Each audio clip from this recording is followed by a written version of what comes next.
today we will understand the already built AI agent. So this is a already built AI agent. So in this we will be having a supervisor and workers in this.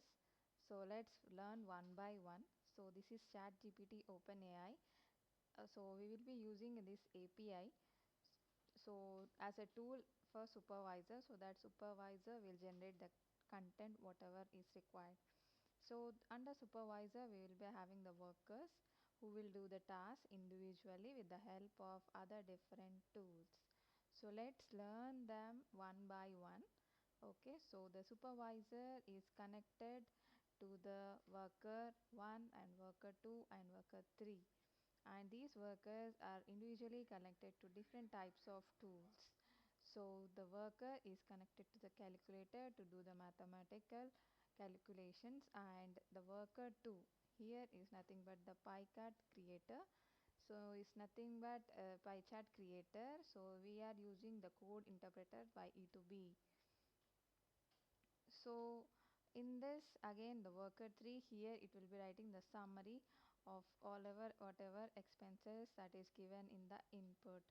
So here the supervisor will give the task to each worker so that they do their work properly, and this is the predefined workflow so that our task will be done perfectly. So in the supervisor, when we click additional parameters, we will be having the supervisor prompt where we can tell what worker have to do which work. So here the first calculate percentage, then give it to worker 2 for pie chart creation, and then give it to worker 3 to write YouTube script for the whole process. So this is given, okay, and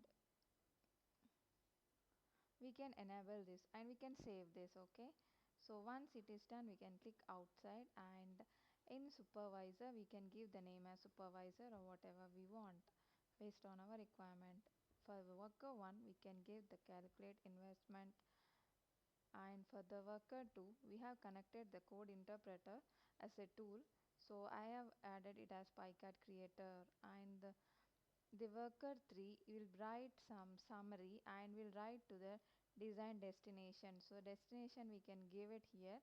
So the place where we want to save our file, that we can give it here. This is the important part here, where we do no need to download the file and save it somewhere. It will automatically write it there, and afterwards you have to save it, and if you and we will get the notification as agent saved. So this is the set of workflow of tasks which will ease our daily tasks. Hope you understand the AI agent. Thank you.